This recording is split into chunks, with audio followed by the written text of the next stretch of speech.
Salut les gars, bienvenue sur musculationprisemasse.com. Sur musculationprisemasse.com, on vous donne des conseils scientifiques de musculation pour vous aider à prendre la masse plus vite. On vous montre des exercices au gym, puis on répond à vos questions de musculation. Aujourd'hui, on va répondre à une question de Laurent de Lévis. Ça se disait bien, ça, Laurent de Lévis? Oui, quand même. Mais juste avant, je vais vous dire qu'aujourd'hui, c'est la dernière journée pour profiter du 50% de rabais sur la méthode 4x20 pour avoir un bon cardio et être cut. La méthode 4x20 pour avoir un bon cardio et être cut, c'est une méthode d'entraînement cardiovasculaire pour les gens qui n'aiment pas faire du cardiovasculaire parce que les entraînements durent juste 20 minutes. Et en 20 minutes, c'est conçu pour faire brûler le maximum de gras possible sur 20 minutes pour vous aider à être cut. Et il y a 4 types d'entraînements différents qui durent 20 minutes chaque. C'est pour ça que ça s'appelle 4x20, tabarnouche. Et avec ça, l'échauffement, le retour au calme, c'est tout compris dans votre 20 minutes. Vous ne ferez plus jamais plus que 20 minutes de cardio de votre vie. Si c'est ce que vous voulez avec la méthode 4x20, vous êtes en business. Dans la méthode 4x20, vous avez un DVD qui vous explique chaque méthode, puis vous avez un programme d'entraînement cardio sur 4 semaines qui vous explique comment bien commencer votre cardio en suivant la méthode 4x20. Donc, 50% de rabais là-dessus. Pour l'été, c'est un bon investissement et l'information est en dessous de vidéo. Si vous voulez voir ça, pour être bien cut. Dernier jour pour en profiter. Puis à quoi ça sert de faire du cardio? De un, tu améliores ton cardio, tu améliores ton espérance de vie, tu diminues ton pourcentage de gras, tu te sens mieux dans ta peau à tous les jours parce que tu as plus d'énergie. Et ça fait en sorte également que tu peux augmenter ton volume sur ton entraînement musculaire parce que si vraiment tu as un cardio poche, mais d'améliorer ton cardio, ça va te permettre d'avoir plus d'énergie puis d'être pas essoufflé finalement en 2 séries de squats, donc d'avoir un meilleur souffle à l'effort, d'être capable d'en faire une 3e série quand tu en faisais juste 2. Si vous nous regardez ce matin, la formation de Charles n'est pas encore passée. Et à 11h, Charles donne sa formation sur comment devenir plus cut, dans laquelle il va vous donner sa recette coupe-fin qui se prépare rapidement. Il va vous donner aussi 5 exercices que tu peux faire à la maison pour faire du cardio même si tu n'as pas d'équipement. Et puis finalement, comment être plus cut en faisant moins de cardio. Tout ça dans la formation à 11h avec Charles. S'il est passé à 11h, malheureusement, on est désolé. Ben oui. Alors, la question de Laurent aujourd'hui. Laurent a 18 ans, il est membre avec nous, s'entraîne en musculation depuis 2 ans. Laurent, merci d'être membre. Merci, Laurent. 5 pieds 8, 160 livres, 11% de gras. Salut les gars. Merci de prendre le temps de répondre à ma question. Ben, ça nous fait plaisir, Laurent.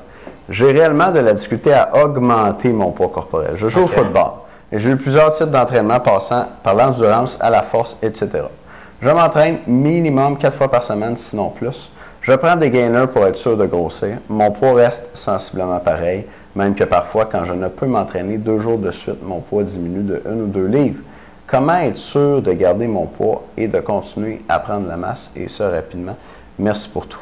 Moi, j'aurai un début de réponse, puis je vais te laisser aller. OK, c'est bon. Un petit commentaire comme ça, parce que j'ai déjà été joueur de football. Je ne le suis plus. Là, il y en a une moment donné, tu n'as plus. La génétique te rattrape. Oui, la génétique m'a rattrapé. Moi aussi, j'ai déjà joué au basket, mais je t'ai vu donc. Pas fait une longue carrière là-dedans. Oui, c'est ça. C'est qui, là, qui est... Steve Nash. Steve Nash, on aurait pu faire pas gagnant, mais lui, il mesure 5 pieds 8, je pense. Ah ouais? Il est pas si D'après moi, il fait un bon 5 et 11, mais il a l'air vraiment... C'est ça, exactement. Ouais, c'est ça.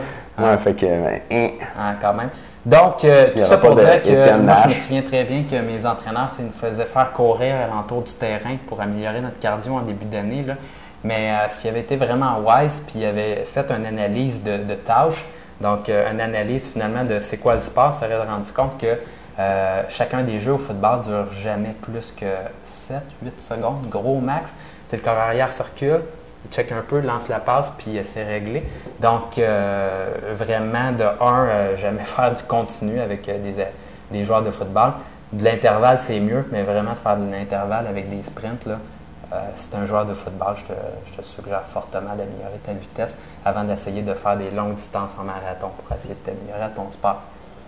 Merci pour ce conseil. C'est pas beau, ça? C'est beau, mais ici, on avait une question sur la prise de poids. Ah, c'est plate. C'est plate. On veut parler... Écoute, pour répondre à ta question, Laurent, on va te donner des trucs, puis peut-être que je vais laisser Charles les donner, là, parce qu'il y a l'air d'avoir envie de te donner, mais des trucs dont on a déjà parlé sur musculation, prise de masse, pour prendre du poids. Souvent, les gars dans ta situation, c'est qu'ils s'entraînent trop, puis je pense que Charles va t'en parler dans un instant, mais moi, je veux peut-être t'amener quelque chose de nouveau, puis pour les autres qui ont déjà vu des questions dans ce genre-là, ceux qui ont de la misère à prendre du poids, OK? Puis souvent, vous faites quelque chose de pas correct, OK? Les gars qui n'arrivent pas à prendre du poids, vous mangez pas assez, vous entraînez trop, je suis en train de toutes les dire dans le fond, mais vous faites, il y a quelque chose qui ne marche pas avec votre entraînement ou votre alimentation, puis souvent, c'est l'alimentation. Mais il y a quand même la possibilité, puis il ne faut pas se résigner à ça tout de suite, mais il y a quand même la possibilité que toi, génétiquement, Laurent, tu ne peux pas vraiment peser plus que 160 livres. Il y a des gens qui ont C'est la théorie du 7 points qui appelle pour le poids, c'est-à-dire que tu es né avec un point donné, avec un poids donné. Puis si tu manges beaucoup, tu vas prendre du poids, tu vas être plus lourd. Si tu ne manges pas pantoute, tu vas en perdre, tu vas être moins lourd. Puis il y a des gens pour qui c'est plus facile, sont plus élastiques, si on veut. C'est plus facile d'aller au-dessus ou en dessous. Puis il y a du monde qui pèse toujours la même chose. Moi, j'ai déjà eu des clients comme ça, là, genre une madame de 45 ans qui pèse 105 livres. Là. Puis là, je demande, c'est quoi ton poids le plus léger à vie? 105 livres. Ton poids le plus lourd à vie? 105 livres, genre. Puis ça fait combien de temps que tu pèses 105 livres? 25 ans. Genre. Comme la madame, genre, elle dit, des fois, je pèse 105 et demi quand j'ai mes règles, tu sais. Mais c'est tout. T'as du monde, là, leur poids, ils bougent pas, ils sont comme direct dessus. Fait que toi, Laurent, si tu fais tout comme il faut, peut-être qu'en fait, tu es né pour peser 160 livres, ce qui serait dommage pour ta carrière de football. Puis je voulais juste amener ce point-là aujourd'hui, qui est un point dont on ne parle pas souvent sur musculation prise de masse, mais qu'il faut quand même considérer. Mais il y a bien des choses à faire avant ça, avant de se résigner. Charles va me donner des clés. Puis je pense que c'est à certains degrés également. Je pense que c'est un petit peu la définition aussi d'ectomorphe qui fait en sorte que tu as beaucoup de difficultés à prendre de la masse. Un ectomorphe, souvent, mais son métabolisme va être rapide. C'est une personne aussi qui a de la difficulté, qui n'a pas d'appétit tant que ça. Il a l'impression de manger, mais il ne mange pas tant que ça si tu regardes la quantité de calories durant la journée. Et l'autre chose, c'est des fois, c'est des personnes qui sont un peu plus nerveuses et qui bougent beaucoup, font de l'activité. Et donc, à ce moment-là, ils ne prennent pas beaucoup de masse musculaire. Donc, il faut que tu redoubles d'efforts, puis il faut que tu tapes sur les clous qui sont payants. Donc, manger plus, peut-être couper un peu dans ton entraînement. Manger plus. Dans un instant, là, dans la capsule pour les membres, Laurent, on va te donner des trucs concrets là, de choses à faire pour pouvoir prendre plus de poids plus vite. Ça a l'allure. Fait que ceux qui ne sont pas membres, on a fini cette semaine. On vous rappelle que la méthode 4x20 est en vente et que c'est la dernière journée pour en profiter et que l'information pour ça est en dessous de vidéo. Tu voulais-tu ajouter quelque chose? Oui, peut-être rajouter un petit quelque chose là, global. Là. Tu sais, moi, j'ai déjà été dans cette situation-là. Je jouais au football, puis j'avais bien de la misère à prendre du poids. Puis je me gavais, là. Avant de partir à l'école, j'arrivais quasiment en retard à l'école parce que je retournais aller faire un tour devant le frigidaire pour boire des yogourts puis des affaires de même pour essayer de bouffer le plus possible. Puis là, je me sentais...